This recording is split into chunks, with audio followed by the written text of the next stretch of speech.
Supporter Garuda sambut kepulangan timnas dengan motivasi.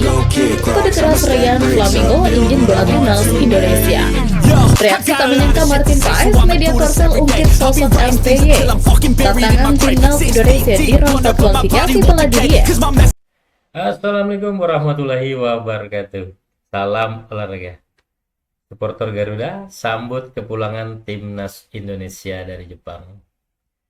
Tantangan timnas di round 4 kualifikasi Piala Dunia tahun 2026. Reaksi tak menyangka Martin Paes, dan yang terakhir kode keras Ryan Flamingo ingin bela timnas Indonesia. Coba kita saksikan bersama ya. Wajah-wajah lesu telah mengiringi kepulangan skuad Garuda ke tanah air. Namun, sambutan fans seketika membuat suasana hati Jay Itzels dan kawan-kawan berubah. Seperti yang diketahui, suasana hening ini seakan mencerminkan beban mental setelah hasil laga yang mengecewakan kontra Jepang. Beberapa pemain langsung ke Indonesia, sementara yang lain menuju negara asalnya seperti Belanda. Sebagian juga memilih untuk berlibur sejenak di Jepang sebelum kembali. Namun, nama Emil Audero bakal menikmati liburan di Lombok sebagaimana dikonfirmasi oleh sang ayah.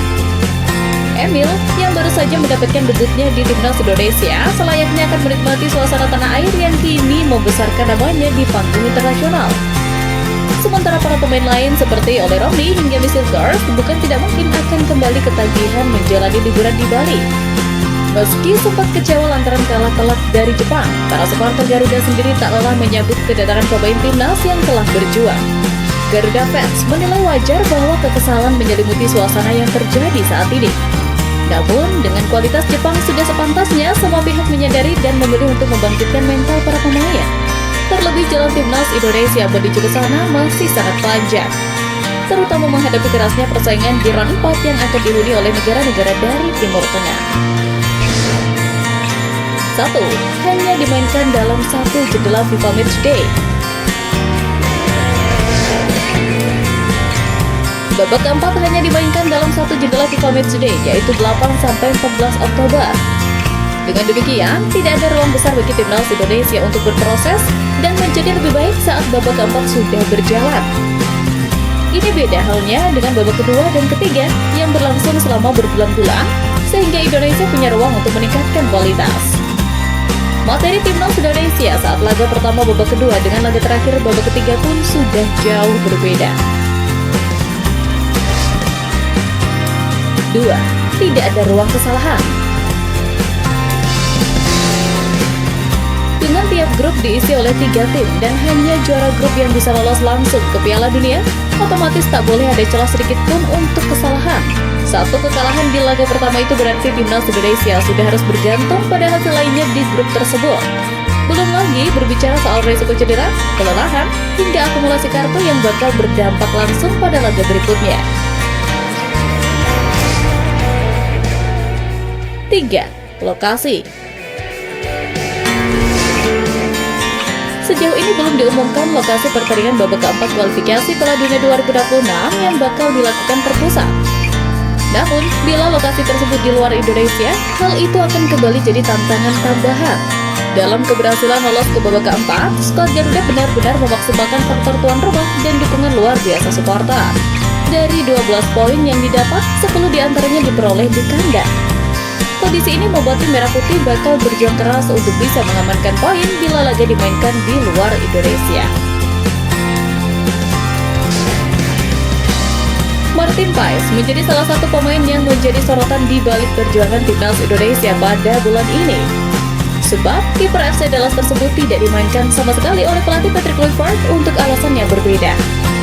Paes absen saat skuad Garuda menghadapi Cina akibat skorsing akumulasi kartu kuning. Selagi Kluivert lebih memilih Emil Audero menjadi starter saat timnas Indonesia menghadapi Jepang. Sehari setelah kekalahan dari Jepang, Paes langsung meninggalkan pemusatan timnas Indonesia untuk menuju ke Amerika Serikat. Hal itu diindikasikan olehnya lewat unggahan di Instagram story-nya. Martin Paes memang masih memiliki jadwal bertanding FC Dallas dalam laga lanjutan MLS musim ini.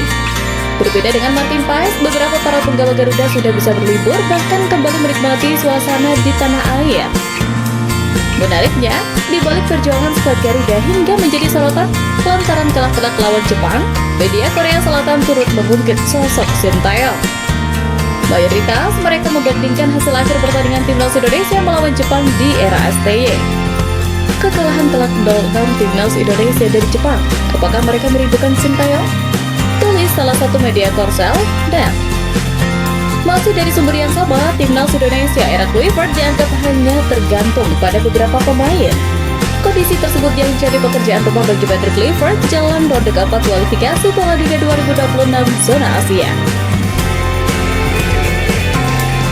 Sebelum meluluh lantak di Osaka saat melawan Jepang, timnas Indonesia meraih kemenangan krusial 1-0 atas Cina di Stadion Utama Gelora Bung Karno. Asa untuk timnas Indonesia mencetak sejarah dengan lolos ke Piala Dunia 2026, membuat sejumlah pemain keturunan Indonesia kirim-kirim kode ingin dilirik PSSI. Salah satu pemain potensial yang bisa dinaturalisasi ialah pemain PSV, Ryan Flamingo. Bahkan di keterangan bio akun Instagram miliknya mencantumkan bendera Indonesia yang menjadi kode keras bahwa ia memang memiliki garis keturunan Indonesia. Terbaru, Ryan Flamingo menuliskan komentar pada postingan oleh Romi pasca kekalahan timnas Indonesia dari Jepang. Pemain berusia 22 tahun menuliskan kalimat "Next round hit" yang disertai tanda hati. Seolah Ryan Flamingo bersiap menjadi amunisi timnas Indonesia di round 4 kualifikasi Piala Dunia 2026. Sontak, komentar Ryan Flamingo tersebut mendapat sambutan positif dari netizen tanah air. Tercatat, lebih dari 5.000 tanda like sejauh ini.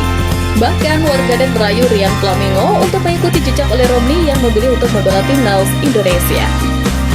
Pemain serba bisa tersebut layak mengisi sektor lini belakang atau bahkan lini tengah skuad Garuda. Dengan usianya yang masih muda, Ryan Flamingo menjadi opsi yang tepat untuk melengkapi kelemahan tim merah putih saat ini. Kendati begitu, timnas Indonesia harus bersaing dengan Belanda yang mulai mencium talenta Ryan Flamingo sebagai aset masa depan mereka.